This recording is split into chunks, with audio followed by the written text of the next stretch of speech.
Hello, everyone. Welcome back to a brand new season and an all-new episode of the AVS show. If this is your very first time watching us, make sure to subscribe to our channel. And after the show, go on Instagram and follow us at the AVS show. Since this is our very first episode in 2019, we want to wish you Happy New Year. Happy New Year. I am your host, Charlie Dior. In the studio with me are my fabulous co-hosts. First, I'm going to start with the young icon himself, T-Money. Yes, Afrobeat queen, Glitterati. What up, y'all? Right next to me is my fabulous Miss Spitfire. She brings the fire. All right. And in addition to minatv Africa and AVS show, please help me welcome our new co-host, Marks Okereke. Hi, Max. Hey, how are you guys? Good. Hi, Max. How are you? I'm good. I'm elated. Okay. So can you touch his heart? Let me. Are you breathing? Are you okay? Are you nervous? No. All right. So tell us about yourself and how you ended up on the AVS show. Okay. The viewers want to know. Yeah, my name is Mark Sakarake. I'm a singer-songwriter, and now this. Beautiful, yeah. So, media has always been my passion, and on this terrain and seeing something happening, with, Africa and, in and out and seeing things happening around Africa and seeing, this like a promotional, stuff and, just basically being in the midst of, Africans and beautiful minds and amazing talents, like, it has always been, my passion and what I always wanted to do, and then, yeah, I stumbled on it on social media. A friend actually told me about it and I checked it out. Nice. And I reached out to you, Charlie. It's about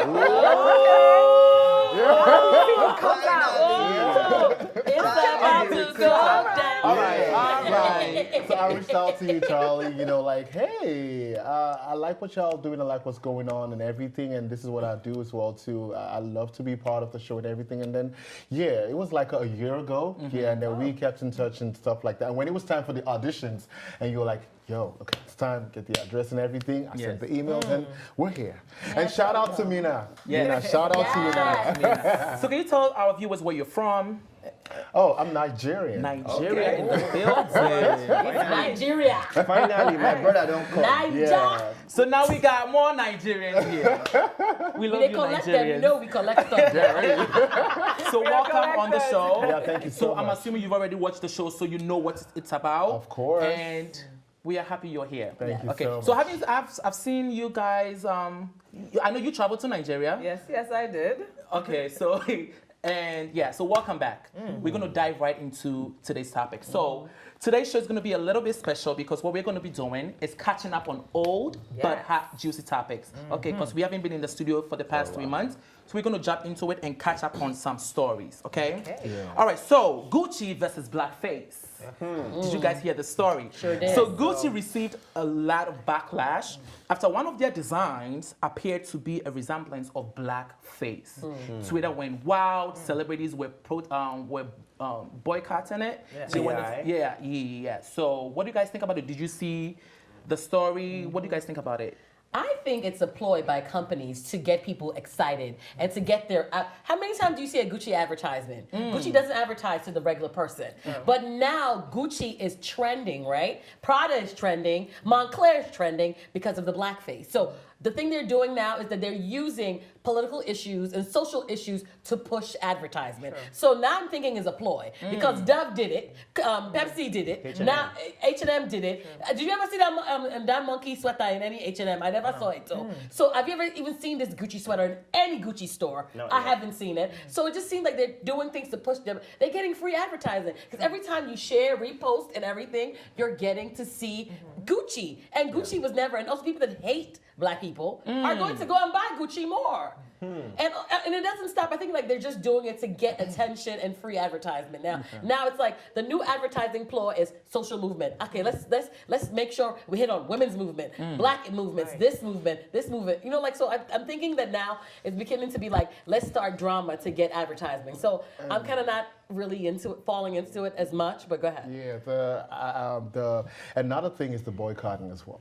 But by the time all, celebrities in Hollywood like, oh, let's boycott Gucci and boycott this one and everything, they're also thriving with the whole boycotting campaign. Meanwhile, you can use the same energy and highlight, black designers, and put them all on the map and everything. So you take all these energies and start boycotting different stuff. Oh, we're not doing Gucci this month. We're not doing another brand next month and stuff like that. Meanwhile, you can use the same energies and, highlight, new designers in the black community and, promote it. And, there's just the boycotting as well, too, is also giving them publicity. That's a very good point. I mean, if you want to, you can't boycott and leave a vacuum there. Boycott and fill up. They don't. Yeah. The artists. Oh, I like that. Boycott and fill up. But they don't. They actually don't. They leave that vacuum there. You have the small businesses. You have the black-owned businesses thriving to survive. You're boycotting Gucci and Moncler and all these name brands. And then what? You say, oh, I'm going to put my money towards a black-owned business, but you don't. You really don't. You do it that one time, but then you have old habits that you have to fulfill, so you go back to buying those Gucci.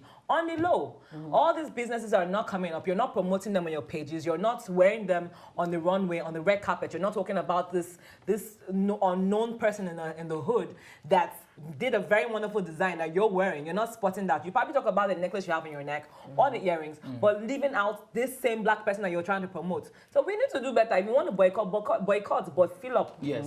Well, a recent study shows that a third of white people do not believe that wearing makeup to appear as blackface is not wrong.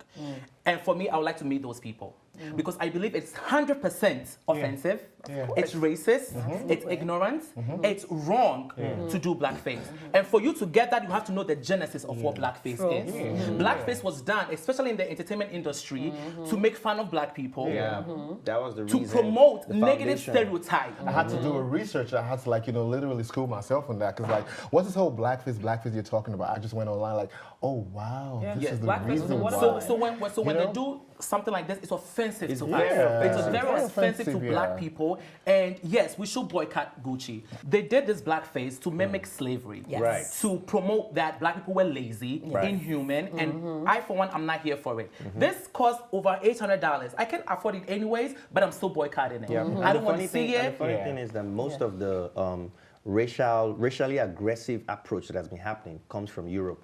And Europe is known as the most racist continent in the world. So everything they do is strategic. They have come to a point where they believe that all type of publicity is publicity. They don't care the negative or the positive impact. All they have to do is apologize, and we will accept it. So we have to stop accepting those apologies. And we have to start supporting black businesses. That's it. Definitely. I truly believe that. All right, so we're going to move on to the next topic. What do we have? Democracy has failed in Nigeria. Oh, my God. We just had our elections that just passed recently, and it was a fiasco, okay? I've never seen such deliberate nuisance to the electoral process. First of all, the voting was supposed to start on the 16th of February. INEC just canceled it and said, next week we'll do it. And INEC, which we know, literally Buhari is in charge of INEC, right? Because he's the one that put INEC people into things. So it just seems really, really biased. And then, first of all, when you get to the voting ballot is like a Tupperware box with the slots in it. Where in this world? In 2019. In 2019, is there a plastic Tupperware box where you are putting your voting thing at? Literally, the youth corps workers are putting their own thumbprints. And first of all, the voting ballot is this long because it's 73 people running. Where in what country are 73 people running for presidency? Wait, were you talking about the video where they were in the room? They're using thumbprint. And the villagers too were doing and the villages. That video is on the ABS Instagram, so they can go and watch that. Okay, so perfect. So, and then another thing was that the area boys were hard at work, burning ballots. Absolutely. They were attacking people, threatening people. There's a video where you see the area boys carrying the ballots. They just went to the thing and just finished the thing. So it's ridiculous that in this day and age where 9-year-old people even have PVC cards. 9-year-olds are voting in, and that's what I want. So, no, this is an embarrassment for us. I want to go back. Go back. To the point where they postponed the election. I am not Nigerian, but that pissed me off. You You do not do that. Absolutely. You know how much time, money, you got Resources. journalists traveling all across the world. Yeah. You have the water seller, the Agbala seller, postponing. You don't do that. No. And for them to not get any punishment or any repercussion of that, I can't even fathom. Like I can't even. The notice That was so came wrong. like few minutes before the next day. Yes, it came like at 3 a.m. Yeah, it wasn't even like a week or like. Who does that? You know what pains me the most? No, what irritates me the most is that these lazy Nigerian youths that are destroying ballot boxes, Thank you. thumb printing for people, losing their lives for these people, all these politicians, their kids are not even in the country. How about Their that? kids are schooling abroad in London and USA, having the best of their lives, and you are here losing your life for people that don't even care about you. When will this stop? When the politicians go to the polling booth to cast their vote, they are surrounded by people, they're surrounded by security staffs and all that. Yeah. None of them went, well, only Femi Otedola, so there was a video of him going there with copy. Copy, yeah.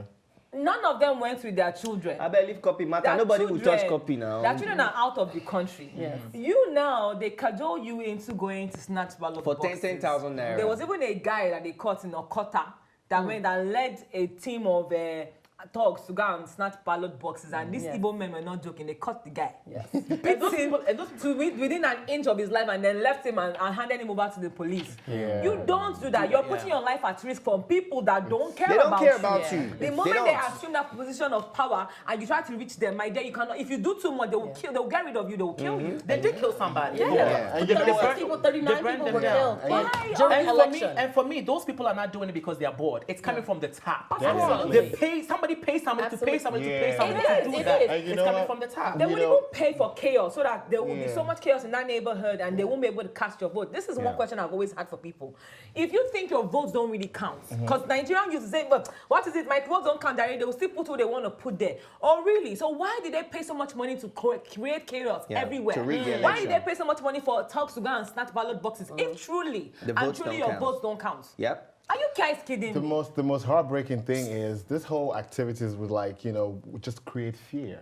Nobody wants to come out to do anything. Yeah. Everybody just want to be indoors, like, oh please. And even if you see your son on your door, hey, please, oh, don't go out. And all, just fear all over the place because it couldn't even hold in some places. Yes, yes. They the couldn't annoying even part do is that- anything at The all. annoying part is that this culture of political godfatherism Yeah. and age limit that you must be 60 or 70 and then you must be old in politics and to run for president. Whenever they see a youth between the age of 30 to 40 running for president, even the youths laugh at him.